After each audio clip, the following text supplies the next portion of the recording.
What is a truth about life you wish more people understood?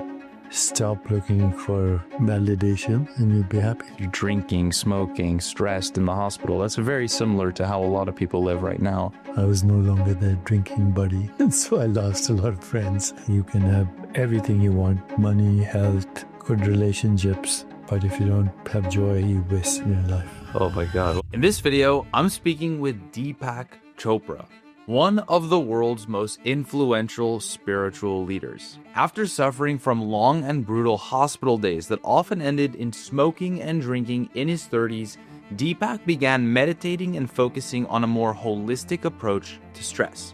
And since then, he's taken off, writing more than 95 books, selling millions of copies worldwide, and making over 1,000 appearances on talk shows. Now, in this conversation, you are going to learn from a man with more than 50 years of mindfulness practice and experience about how to be less stressed, live a lighter life, and generally be happier.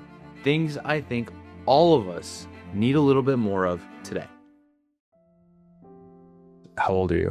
What do you mean? Biologically, psychologically, spiritually, or chronologically? Which one? Biologically. Biologically, I think I'm 35. Chronologically, I'm 78 plus. What does it feel like to be 78? Feels like I'm approaching middle age. I see a lot of middle-aged people having a second rejuvenation. So when they're at 50, they reinvent themselves. I'm finding myself at that stage right now, in the sense that I'm getting rid of the notion that I'm a human being. And who are you now? Or what are you becoming?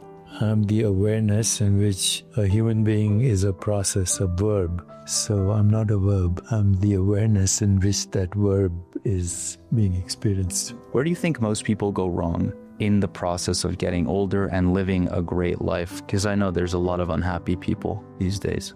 They're bamboozled by the hypnosis of social conditioning. They recycle old stories, and those stories have been recycled since medieval times. And they're totally irrelevant. They have nothing to do with ultimate reality. What's like the most common story that people are telling themselves or being told? You shouldn't be doing this at your age. Yeah, that's a big one. I interviewed a 105-year-old a month ago, and she said, when you're 55, you're so young, you have your whole life ahead of you. I agree. Imagine the amount of 55-year-olds, they think life is over at 55. Yeah, we need to be compassionate to them. For people who, this is going to be not that many people, but for people who don't know you, they're seeing you for the first time.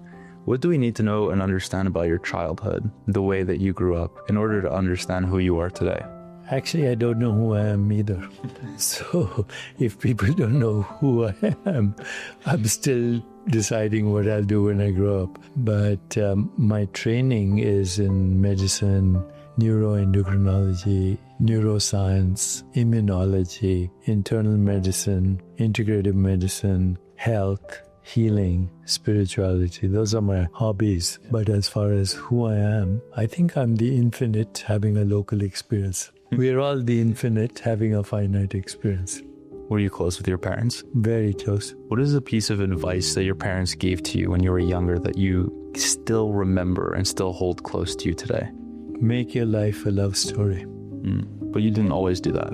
Yeah, when I came to the United States, there was a lot of stress, and I kind of forgot. Came with $8. An uncle of mine lent me $100. $108 is a very mythically auspicious number in Indian mythology.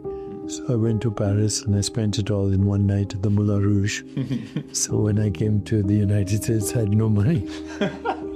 And that was a very good adventure. I start from zero.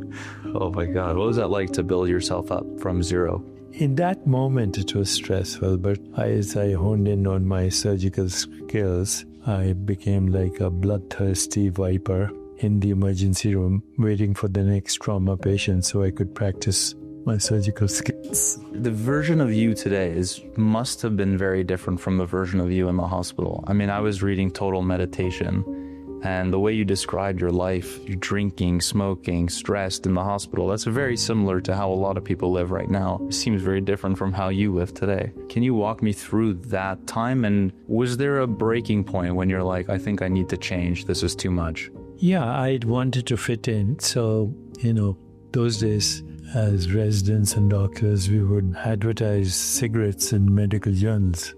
Lucky Strike is better than Marlboro because you get it without a filter. The pivotal moment was when I put a pacemaker in a heart patient and put him on an intubator and put him in the ICU and walked out of the hospital to smoke a cigarette. That was a moment of insight, and so threw my cigarette away, gave up alcohol. Wow. In that one moment. In that one moment. Then I got interested in meditation, self-reflection, integrative medicine.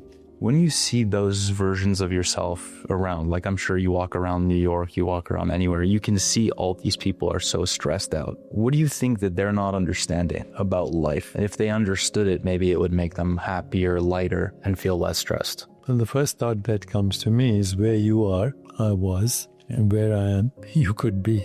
People don't think about that though. Maybe they don't realize how similar you were to them. That's true. How do you recommend people get started? Not from like a technical standpoint, but let's say I'm lost in life and I'm trying to figure my life out.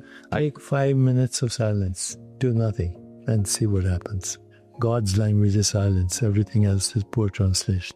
And this could be anytime, anywhere. Anytime, in the bus, in the train, in the airplane, 42nd Street, Broadway, A little hard. Times Square. Those are the best opportunities. Really? So you do that. You could do that, yeah. When you started getting into meditation really, and when you stopped smoking, you stopped drinking, did you know that you were going to get to the point that you're at today? No. What was your vision or your intention at that time? Intention always was healing. Healing my patients, healing myself. What were you healing from?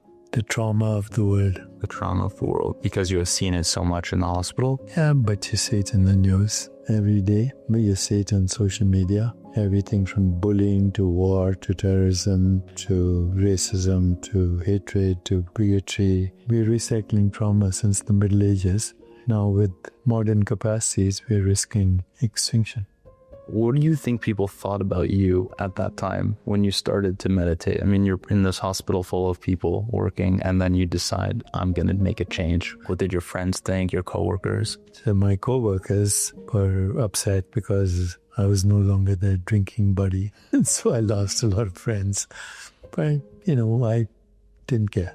What was the release of that? Because I've spoken, like I said earlier, 1,200 people. And the thing people tend to hold on to the most, this is from all my answers, they tend to hold on too much to what others think of them. And it prevents them from taking action, getting started, doing what they love. What was the release for you there? Well, the release was that people confuse self-esteem with self-worth. Self-esteem has nothing to do with what people think of you. Self-image is what worries about what people think of you. So when you get to true self-esteem, then you're independent of the good and bad opinions of others. You feel beneath no one, and you become fearless. And that's a very independent state to be in. Is that all through inner stillness and meditation practices, or what would you say were the practices that you did or that you continue to do to get there?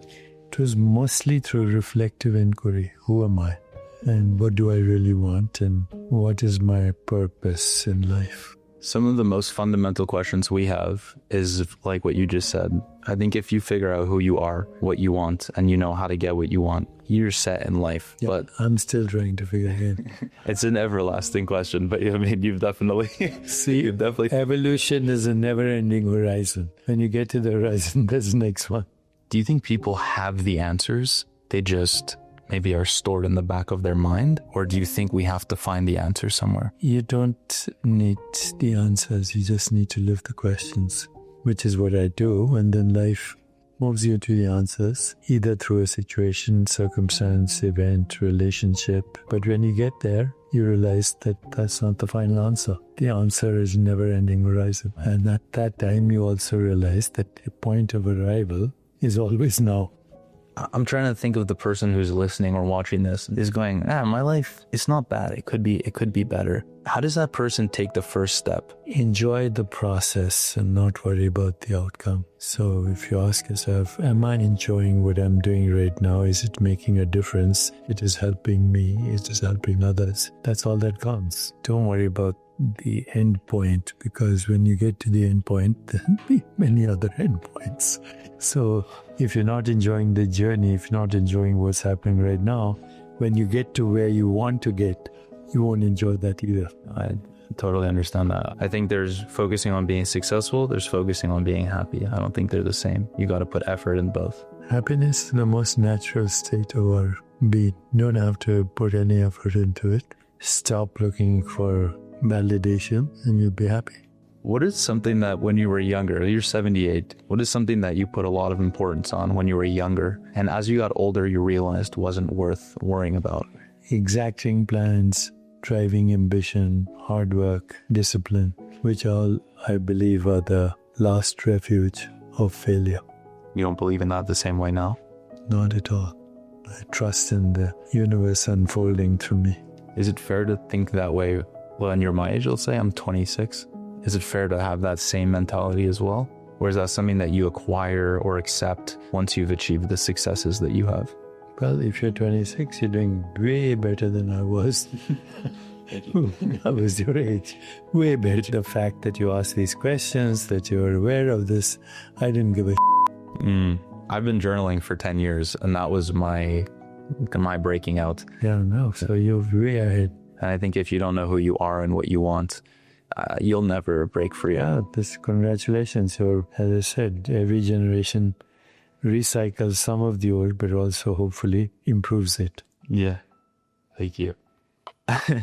What is a truth about life? You think about all the truths and knowledge that you've come across. What is a truth about life you wish more people understood? The truth about life is that joy is the only measure of success. You can have everything you want, money, health, good relationships, but if you don't have joy, you waste in your life. I'm assuming you know a lot of people who've been very successful, but are also very unhappy. Most of the people that I know who are very successful are also miserable. Really? Yeah. What do you tell them?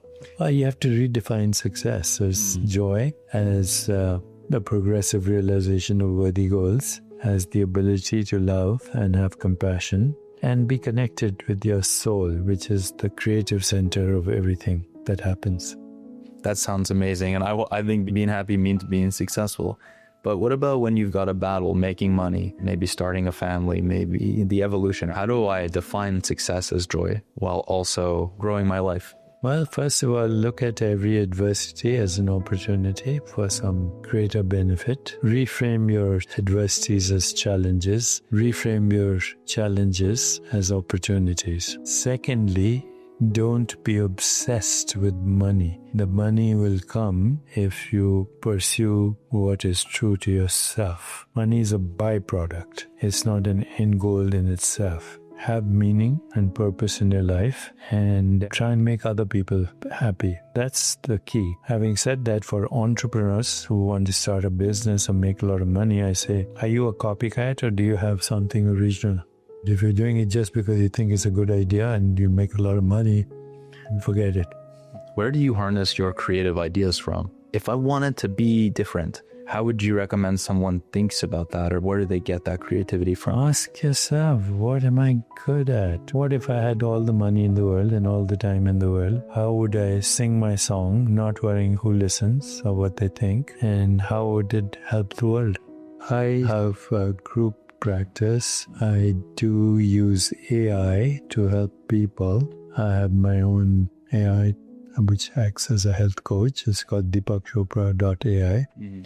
You can ask, you could have done this interview with my AI. I tried before, yeah.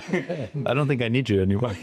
Why the AI tool? What was the thought process behind creating yourself as an AI? Through AI, you have access to all the knowledge and the wisdom of all the luminaries that have existed on our planet. So right now I have a conversation going on with AI, conversation between me and the Buddha across space and time. And so, we can use AI in very brief moments to give people access to spiritual intelligence. What was the big failure that defined your life at the time? Defending myself and my point of view, always wanting to be right. I was debating all these militant atheists and scientists who thought I was crazy, and I thought they were crazy, and it was all crazy anyway. Nobody knows what is the ultimate truth. We all have opinions. Yeah. So it took me a while to learn that. I don't regret anything. that I did as a younger self. Every experience, good or bad, is an opportunity for self-growth and self-realization. So you appreciate the failures, I'm assuming. I enjoyed them. In retrospect, if I hadn't done that, I wouldn't be where I am. So you're married. I'm married. How long have you been married for? We got married in 1970, so 55 years. What makes your relation? I mean, so many marriages fail and most don't last 55 years. Only one secret. I've given up being right. I was wondering if even you would say that. Yeah, okay. So now it's a universal fact. No matter how successful you were, she's always right. She's always right. But you guys have been together, so you're 78. You've been together since 23. Can you define the word love? Love is the ultimate truth at the heart of creation. It's unity consciousness. It's not a sentiment or an emotion, although it can express itself that. Ultimately, love is knowing the other as yourself.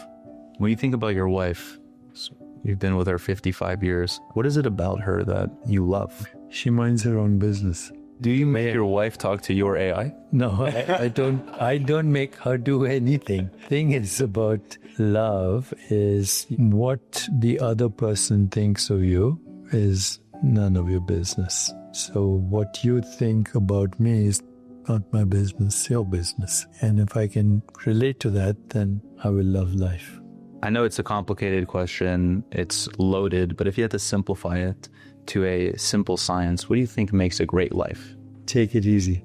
Think people take it too seriously? They never take it easy. Think of the big picture. You're 26, I'm 78. In cosmic time, that's not even a flicker of an instant. You'll be dead. In a few years, I'll probably be dead before you. So, in the context of death, nothing is important except love, compassion, joy, empathy. Think of death as an opportunity to reinvent yourself. And when you think of death happening every moment, then you reinvent yourself automatically every moment. So Deepak yesterday is dead. Deepak this morning is dead. Deepak 5 minutes ago doesn't exist. Everything you experience doesn't exist, but because by the time you perceive it, it's over. So when you realize that that's what the true meaning of death is, then death makes life possible. Without death, there's no life. So you must be the happiest person on the planet. I'm joyful, but not in a dramatic way. Not, like I've had some ecstasy or something. How's you in another world? That's me in another world. This is our journal. It's a daily journal. In the daily entry, one of them is one piece of life advice you would give to yourself for today. What would you give to yourself if you could talk to him right now? Wait, assuming he's not dead. Be peaceful and carry your peace wherever you go. I love that. Thank you so much. Thank you. Was it appreciated? Yeah. Thank you so much for watching this video. If you enjoyed it, guess what? We actually released the full-length interview, every single second of advice on our podcast channel, Seeds of Success. You can check out the full interview by clicking the link right over here and subscribing.